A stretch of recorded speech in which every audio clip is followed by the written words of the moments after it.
তো আমাদের ক্ষেত্রে যেটা হয়েছে আপনারা জানেন 2013 সালের হেফাজতের আন্দোলন থেকে আমরা নানা রকম হেফাজতের আন্দোলনের প্রথম আমরা ওই উত্তাল সময়গুলোতে তৌহিদি জনতা ইসলামী জনগোষ্ঠীকে ইমানের শক্তিতে বলীয়ান করতে আমরা জেহাদি নানা রকম নাশিদগুলো আমরা গিয়েছি, সেগুলো তৎকালীন সময় ব্যাপকভাবে আলোড়ন তৈরি করেছিল।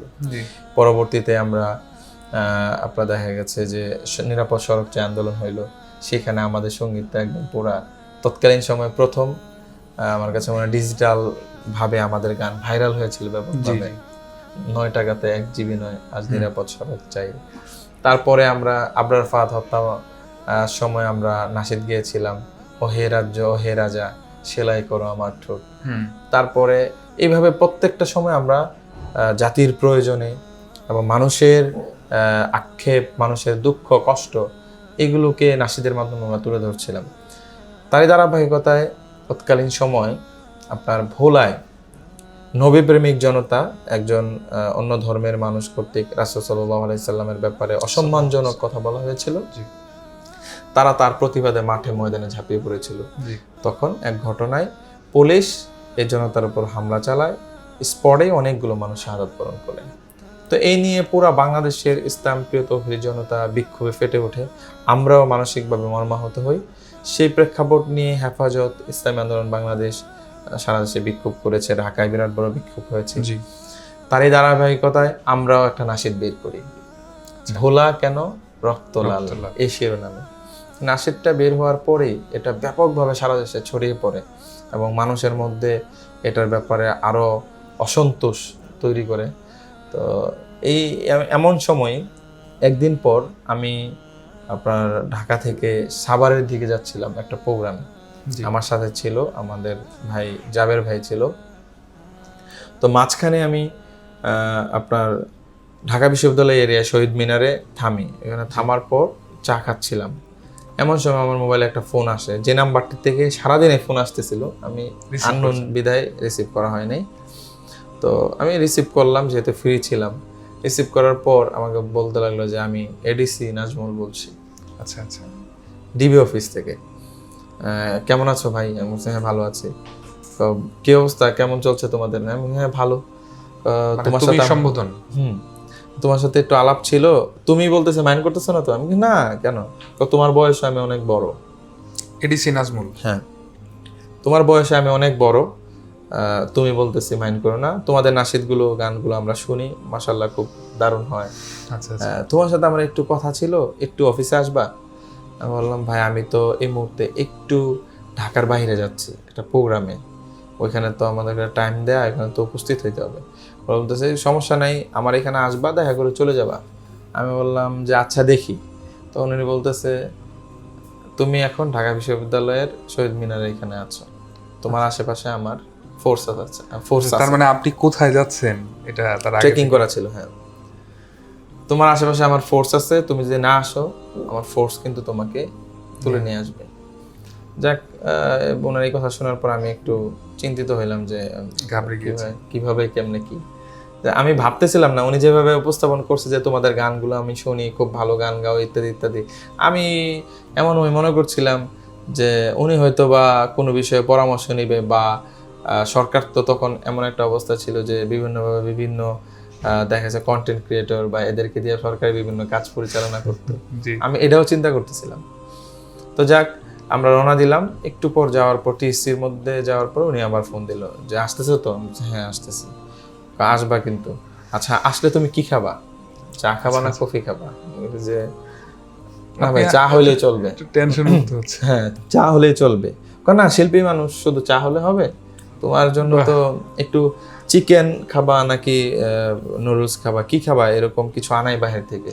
আচ্ছা, আমি বলছি না ভাই এগুলো লাগবে না, চা হলেই চলবে। আচ্ছা ঠিক আছে আসো, তোমার জন্য আমি অপেক্ষায়। আচ্ছা যাক, ওনার এখানে গেলাম। যাওয়ার পরে প্রথম উনি বসে করতেছিলেন, ল্যাপটপ করতেছিলেন, চালাইতেছিলেন। তো উনি চেয়ারটা এমনি ঘুরে আসলো, ঘুরে আসা এই তুমি এই গান গাইলা কেন?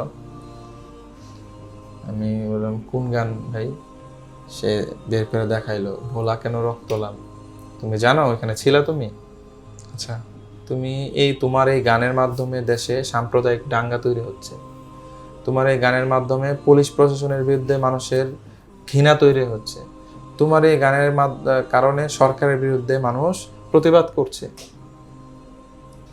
তোমার নামে 3-4টা মামলা হবে, রাষ্ট্রদ্রোহিতার মামলা, দাঙ্গাবাজের মামলা, নানান কথা বললো। আমি তো হুট করে এই কথা শুনে তো পুরা আরো ভয় পেয়ে গেলাম। তো যাকে এরপরে আপনার সাথে কে ছিলেন? তখন আমার সাথে জাবের ভাই ছিল, তো ওনাকে কিছু কথা বলে ওনাকে বিদায় করে দিচ্ছে মোটামুটি।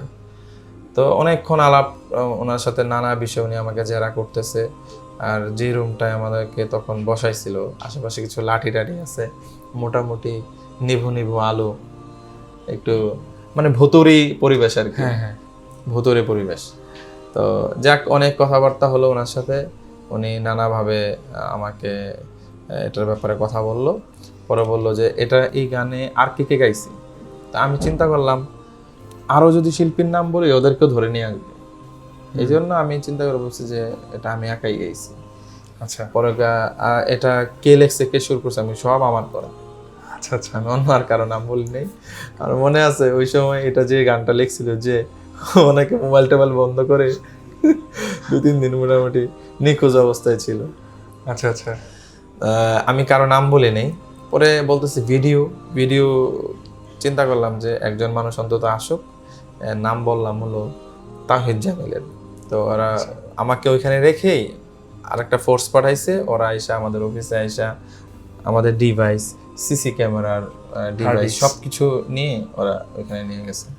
তো ওইখানে আমাকে আলাদা করে বসায় ওরা এগুলো চেক করছে যে এইগুলোর মধ্যে আরো সরকার বিরোধী বা বিভিন্ন বিরোধী ইচ্ছা আছে কিনা চেক করে, হয়তো ওইভাবে কিছু পায় নাই।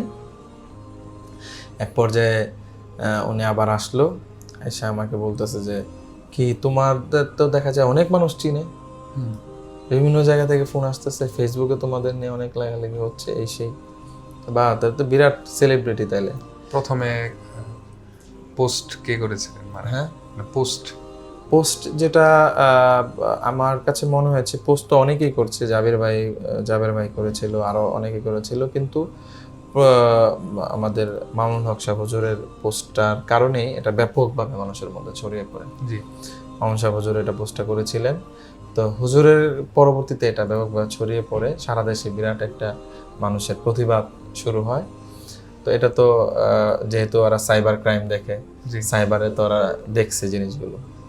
যাক, পর্যায়ক্রমে ওনার সাথে উনি আমাকে জেরা করতেছিলেন। আমাদের যে চ্যানেলটা ছিল, চ্যানেলটা উনি নিয়ে বলে যে এটা আর তুমি পাবা না, পাসওয়ার্ড দিয়ে লগইন করেন। হ্যাঁ, পাসওয়ার্ডটা চেঞ্জ করে মেলটা চেঞ্জ করে ফেলছে। তো এইরকম চলতেছিল। এক পর্যায়ে আমি মোটামুটি ওনাকে নানাভাবে ম্যানেজ করার চেষ্টা করতে লাগলাম।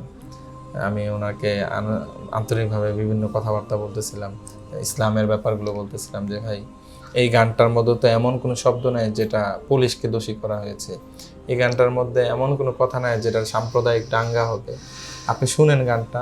ওনারা 2-3 বার শুনাইছি, তখন সে একটু নরম হতে লাগলো।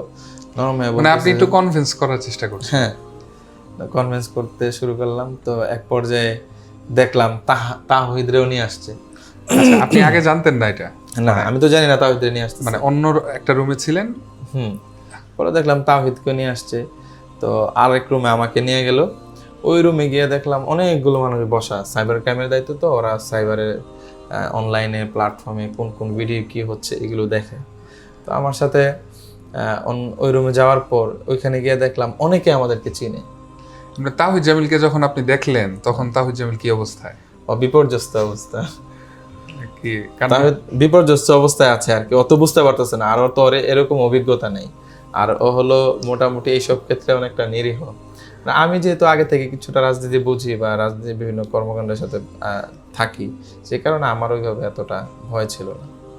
যাক, পরবর্তীতে ওই রুমে যাওয়ার পর সবাই বলতেছে যে সমস্যা নেই, টেনশন করেন না, আপনাদের বিষয়টা তো আমাদেরকেই দেবে এগুলো করার জন্য, আমরা পজিটিভ কিভাবে করা যায় এটা আমরা চেষ্টা করব। জি, আর আমরা আপনাদের নাশিদগুলো শুনি।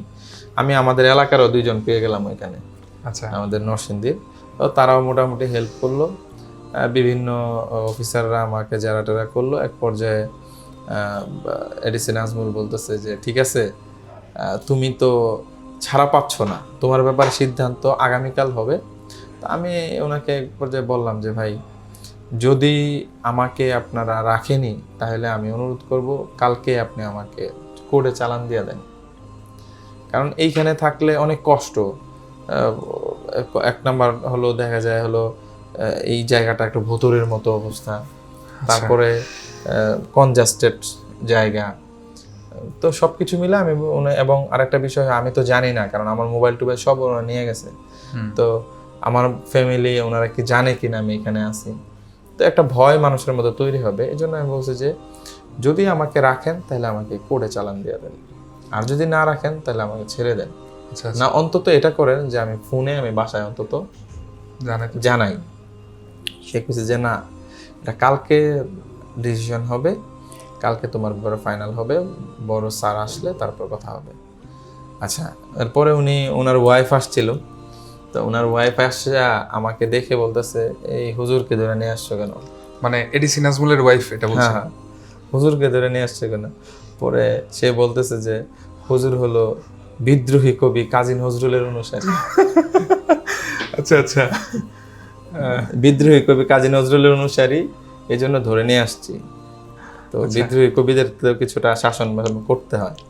তো যাক, পরে সে একটু মজা করলো, তার ওয়াইফ বললো যে ছেড়ে দাও, হুজুর মানুষ আর এদেরকে ছেড়ে দাও। তো পরে উনি আমার কাছে আয়সা বলতেছে আচ্ছা বলো জামান কি খাবে? আচ্ছা, একটু মুড চেঞ্জ হয়েছে, আপনি একটু তোমারে রাতে খাবার খাওয়াই, তুমি তো যেতে পারতেছো না, থাকতেছো। আমি ভাই খাবার কোনো ইচ্ছা নেই। কারে বলো কি খাইতে চাও? তখন বললাম যে যা খাওয়ান তাই খাবো।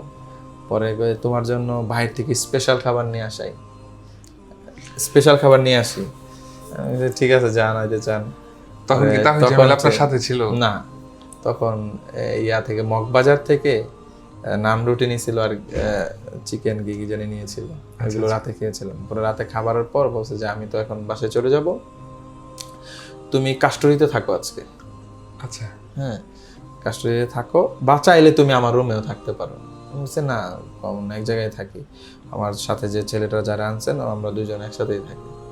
তখন আমাদেরকে একটা নিচেই ডিবির নিচতলায় নিচ ফ্লোরে ওইখানে কাস্টডিতে আমাদেরকে নিয়ে গেল, ওইখানে আমাদেরকে রাখলো। রুমটা একদম ছোট একটা কনজাস্টেড রুম।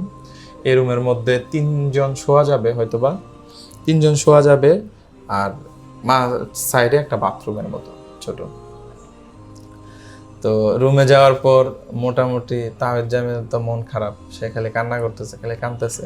মানে আমি মানসিকভাবে আমার কান্না নেই। আমার কথা হলো যে এখানে তো আমি খারাপ কাজ করে আসিনি, আমি চুরি করে আসি নাই, বা ইয়া করে আসি নাই, বা রাষ্ট্রেরও কোনো ক্ষতি করি নাই, এরকম কিছুই করি নাই। তা আমি সত্যের জন্য আসছি, এনে আমার কোনো বিচলিত হওয়ার কিছু নাই। আমি মোটামুটি এই মাইন্ডেই ছিলাম।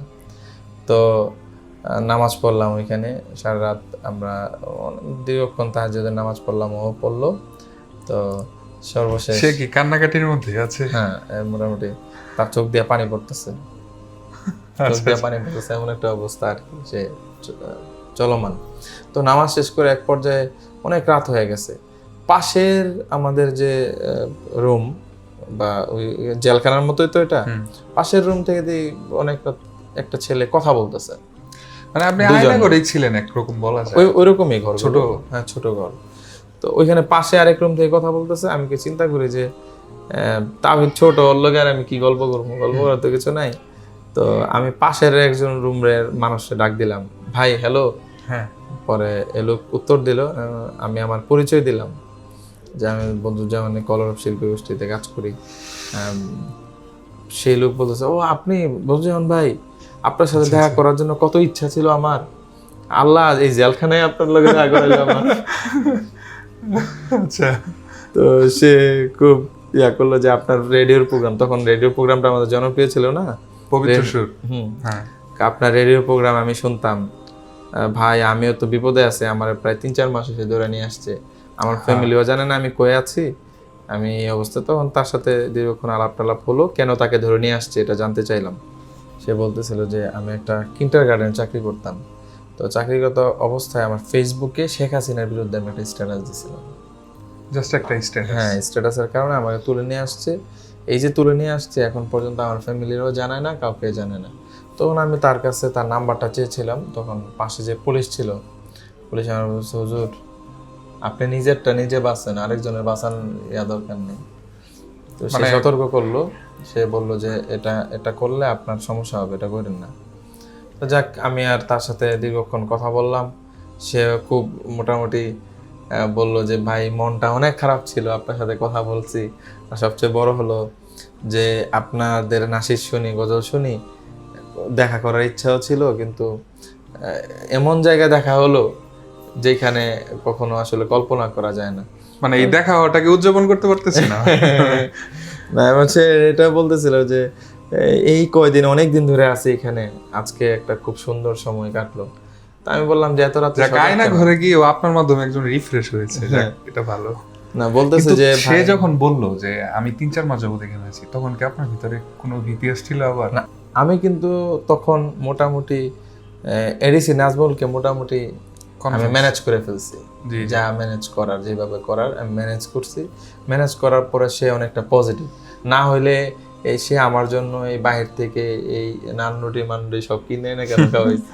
জি জি জি। আর হলো আরেকটা ব্যাপার হলো, ওইখানে সাইবারে যারা কাজ করে যে টিমগুলো প্রায় 20-25 জন, এর মধ্যে বললাম না আমার এলাকার 3-4 জনরে পাইছি। তারপরে সাইবারে যেহেতু এরা আছে, এদের তো অনলাইন নিয়ে তারা ঘাটাঘাটি করে, কোনো না কোনো ভাবে আমাদের গানগুলো শুনছে, এরা চিনে মোটামুটি।